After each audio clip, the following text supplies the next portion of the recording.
तो नेक्स्ट इसमें हमारे पास आ जाता है फॉर्मल चार्ज। अब फॉर्मल चार्ज जो है वो किसी भी एक बड़े मॉलिक्यूल के लिए है, बेसिकली पॉलीएटॉमिक मॉलिक्यूल के लिए है। पॉलीएटॉमिक मॉलिक्यूल के अंदर किसी भी स्पेसिफिक एटम के ऊपर हम एक चार्ज को आइडेंटिफाई कर सकते हैं, चार्ज को कैलकुलेट कर सकते हैं, और वो चार्ज कहलाता है formal charge. Basically oxidation state अलग होती है, वैलेंसी अलग होती है, लेकिन फॉर्मल चार्ज पॉलीएटॉमिक कंपाउंड के अंदर या पॉलीएटॉमिक मॉलिक्यूल के अंदर किसी भी एक स्पेसिफिक एटम के लिए कैलकुलेट की जाती है। तो अगर हमें फॉर्मल चार्ज को समझना हो, फॉर्मल चार्ज को कैलकुलेट करना हो, तो इसका मैथमेटिकल कॉन्सेप्ट है जिसके लिए केवल ये फॉर्मूला हम लोगों को याद करना है। फॉर्मल चार्ज को अगर कैलकुलेट करना हो तो हम आसानी से इस फॉर्मूले का यूज़ करके फॉर्मल चार्ज कैलकुलेट कर सकते हैं कि आप क्या करेंगे, total number of valence electrons, किसी भी एटम के total number of valence electrons सबसे पहले आप लिख लीजिए इन फ्री स्टेट जो होते हैं। उसके बाद उसमें से नॉन बॉन्डिंग इलेक्ट्रॉन्स को, जो बॉन्डिंग में पार्टिसिपेशन नहीं दे रहे हैं, उसके नंबर को माइनस कर दीजिए। फिर आप क्या करिए, जो नो बॉन्डिंग शेयर्ड इलेक्ट्रॉन्स हैं, यानी कि यहाँ पर तो हमने लोन पेयर को माइनस किया, और यहाँ पर क्या होगा, जो total number of bonding electrons हैं, जो बॉन्डिंग में पार्टिसिपेशन दे रहे हैं, उसके नंबर के आधे को क्या कर दीजिए, माइनस कर दीजिए। तो इस फॉर्मूले का यूज़ करके हम फॉर्मल चार्ज आसानी से कैलकुलेट कर लेते हैं। अब फॉर्मल चार्ज को कैलकुलेट करने के लिए एक छोटा सा बेसिक एग्जांपल अगर मैं लूँ, तो यहाँ पर हम क्या कंसीडर कर सकते हैं कि सपोज़ मैंने कहा मेरे पास H2SO4 है। इस H2SO4 के अंदर मुझे चेक करना है कि सल्फ़र पे फॉर्मल चार्ज क्या आने वाला है। तो सल्फ़र का फॉर्मल चार्ज निकालने के लिए सबसे पहले हमें इसकी स्ट्रक्चर बनानी आनी चाहिए। स्ट्रक्चर बनाने के साथ साथ हमें इसके वैलेंस इलेक्ट्रॉन्स याद होने चाहिए, इसके लोन पेयर हमें मालूम होने चाहिए जो रिएक्शन में पार्टिसिपेशन नहीं दे रहे, और शेयर्ड नंबर ऑफ इलेक्ट्रॉन्स हमें मालूम होने चाहिए जो पार्टिसिपेशन दे रहे हैं। तो अगर मैं इसकी स्ट्रक्चर को ड्रॉ करूँ तो कुछ ऐसी स्ट्रक्चर ये बनाता है। एक सल्फ़र हमारे पास है, 4 ऑक्सीजन है टोटल, तो 1 2 3 4, और 2 हाइड्रोजन है तो 1 हाइड्रोजन और 1 ये हाइड्रोजन। यहाँ सिंगल बॉन्ड, यहाँ सिंगल बॉन्ड, यहाँ सिंगल बॉन्ड, यहाँ सिंगल बॉन्ड, इस वाले ऑक्सीजन के साथ डबल बॉन्ड और इस वाले ऑक्सीजन के साथ भी डबल बॉन्ड। ये इसका बॉन्ड लाइन स्ट्रक्चर है जो कि लुईस डॉट स्ट्रक्चर के बेस पर बनाई गई है। ये सब बनानी हम सीखेंगे। एंटायर चैप्टर के अंदर बहुत सारे कॉन्सेप्ट्स आने वाले हैं जो बहुत इंपॉर्टेंट हैं पूरी केमिस्ट्री को आगे समझने के लिए। तो ये जो कॉन्सेप्ट है इसको हम आगे की स्लाइड में देखेंगे। मैं वहाँ बनाने बताऊंगा कि किस तरीके से हम डॉट स्ट्रक्चर को रिप्रेजेंट करते हैं। फिलहाल के लिए मैं फॉर्मल चार्ज निकालना सिखा रहा हूँ, मुझे ये स्ट्रक्चर मालूम है ऐसे बनती है, इसलिए मैंने रिप्रेजेंट कर दी। अब क्योंकि सल्फर के आउटर मोस्ट शेल में मुझे मालूम है कितने इलेक्ट्रॉन होते हैं, सल्फर के आउटर मोस्ट शेल में टोटल होते हैं 6 इलेक्ट्रॉन। तो एक ये रहा, 2 3 4 5 6, और ये 6 के 6 इलेक्ट्रॉन्स ने क्या कर लिए, शेयरिंग कर लिए। ऑक्सीजन के आउटर मोस्ट में टोटल होते हैं 6 इलेक्ट्रॉन, तो उन 6 में से 1 और 1 2 तो ये आ गए बॉन्डिंग में, 3 4 5 6 ये रिप्रेजेंट हो गए। ऐसे ही इस ऑक्सीजन में 2 तो बॉन्डिंग में पार्टिसिपेशन दे चुके, 4 खाली रह गए। इस ऑक्सीजन के भी 4 खाली रह गए, इस ऑक्सीजन के भी 4 खाली रह गए, और इस वाले हाइड्रोजन का पूरा एक कंप्लीट कंबाइन हो गया, ये भी हाइड्रोजन का पूरा एक कंप्लीट कंबाइन हो गया। मुझे क्या करना है, सल्फर का फॉर्मल चार्ज कैलकुलेट करना है। तो बारी बारी से इस फॉर्मूले में वैल्यू अप्लाई करेंगे। Total number of valence electron of the free atom, तो सल्फर के वैलेंस इलेक्ट्रॉन कितने होते हैं, 6, माइनस, क्योंकि आउटर मोस्ट शेल में 6 इलेक्ट्रॉन बैठे हुए हैं सल्फर के पास। Total number of non bonding यानी कि लोन पेयर इलेक्ट्रॉन चेक करो, क्या सल्फर के पास कोई भी लोन पेयर बचा। लोन पेयर का मतलब क्या हुआ, ऐसे इलेक्ट्रॉन्स जिन्होंने पार्टिसिपेशन बॉन्डिंग बनाते हुए नहीं दिया। अब क्योंकि सल्फर के आउटर मोस्ट में 6 इलेक्ट्रॉन थे, 6 के 6 वो पार्टिसिपेशन दे चुके, तो इसके पास लोन पेयर इलेक्ट्रॉन हो गए 0, तो यहाँ 0 लिख दिया।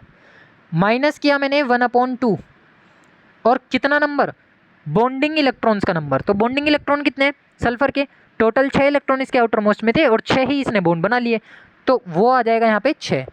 अब जब इस फॉर्मूले को मैं सॉल्व करूँगा तो 2 3 जा 6 मैंने डिवाइड कर दिया, तो 6 - 3 बचा। 6 - 3 का मतलब क्या हो गया, 3। इसका मतलब ये हुआ कि सल्फर पर फॉर्मल चार्ज होगा यहाँ पर 3। आंसर आ रहा है प्लस का, इसलिए formal charge should be represented with plus sign. तो इस तरीके से हम किसी भी पॉलीएटॉमिक मॉलिक्यूल के अंदर किसी एक स्पेसिफिक एटम के ऊपर फॉर्मल चार्ज कैलकुलेट कर सकते हैं।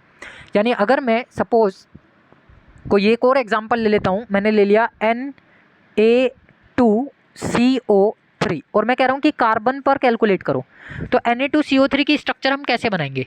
बेसिकली ये एक सॉल्ट फॉर्मेशन है, अब अगर मैं इसकी स्ट्रक्चर की रिप्रेजेंटेशन करूँ तो सोडियम मैंने ये ले लिया, दूसरा सोडियम मैंने ये ले लिया, कार्बन को मैंने यहाँ रख दिया, एक ऑक्सीजन, दूसरा ऑक्सीजन और तीसरा oxygen, single bond single bond single bond single bond और ये डबल बॉन्ड।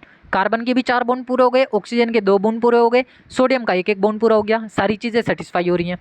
अगर मैं फॉर्मल चार्ज के फॉर्मूले में वैल्यू अप्लाई करूँ बारी बारी से तो फ्री, क्योंकि मैं कार्बन का कैलकुलेट कर रहा हूँ फॉर्मल चार्ज, तो कार्बन के लिए ही मैं देखूंगा।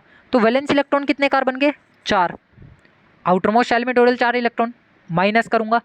बॉन्डिंग में पार्टिसिपेशन ना देने वाले इलेक्ट्रॉन यानी कि लोन पेयर, तो कार्बन पर तो एक भी लोन पेयर बचा ही नहीं, 4 इलेक्ट्रॉन थे, चारों ने बॉन्डिंग में पार्टिसिपेशन दे दिया तो 0 हो गया। माइनस करूंगा अगेन 1/2, कितना? Shared electrons in the bonding, तो बॉन्डिंग में इसने 4 इलेक्ट्रॉन को शेयर किया है तो 4 के आधे को माइनस करेंगे तो 2 2 4 माइनस हो गया। देन आपके पास बचेगा 4 - 2, आपके पास जो वैल्यू आ रही है क्या आ रही है? 4 - 2। इसका मतलब ये हुआ कि कार्बन पर फॉर्मल चार्ज होगा +2, क्योंकि आंसर प्लस का आया है। इस तरीके से किसी भी पॉलीएटॉमिक मॉलिक्यूल के लिए फॉर्मल चार्ज की कैलकुलेशन कर सकते हैं, केवल हमें ये फॉर्मूला याद रखना है। नेक्स्ट आ जाती है हमारे पास ऑक्टेट रूल की कुछ लिमिटेशंस हैं। ऑक्टेट रूल कहाँ कहाँ फेल हो जाता है, किस जगह पर ऑक्टेट रूल काम नहीं करेगा।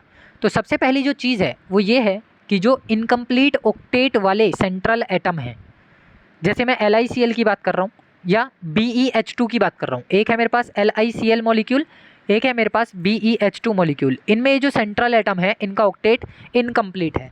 लिथियम का भी ऑक्टेट इनकम्प्लीट है और बेरिलियम का भी ऑक्टेट इनकम्प्लीट है। अगर हम इनका इलेक्ट्रॉनिक कॉन्फ़िगरेशन करके देखेंगे और हाइड्रोजन को कनेक्ट करेंगे तो इनका ऑक्टेट कंप्लीट नहीं हो पाएगा। यहाँ पर ऑक्टेट रूल फेल हो जाता है, ना तो इस मॉलिक्यूल पे काम करेगा ना इस मॉलिक्यूल पे काम करेगा, तब भी ये स्टेबिलिटी में पाए जाते हैं।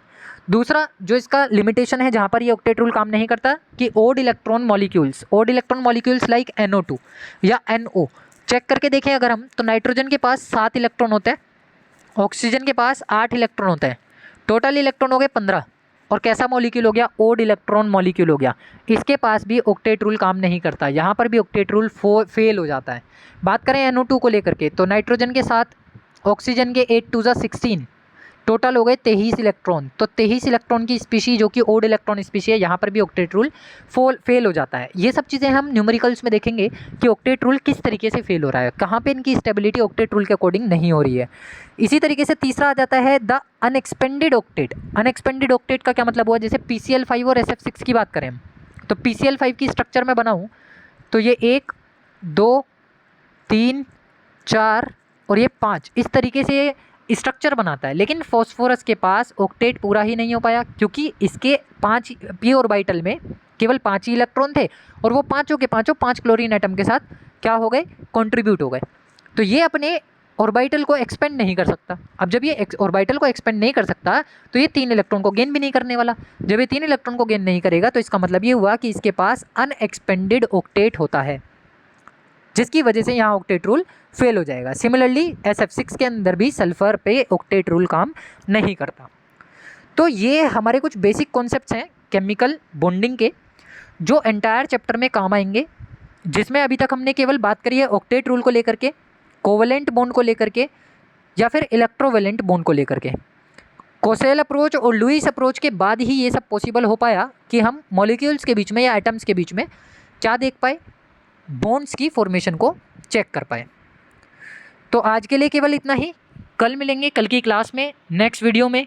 नेक्स्ट टॉपिक हम पढ़ने वाले हैं आगे आयनिक बॉन्ड को लेकर के कि आयनिक बॉन्ड की फॉर्मेशन कैसे होती है या कोवेलेंट बॉन्ड की फॉर्मेशन कैसी होती है, उनके कौन कौन से ऐसे फैक्टर्स हैं जो उन पर अफेक्ट करते हैं।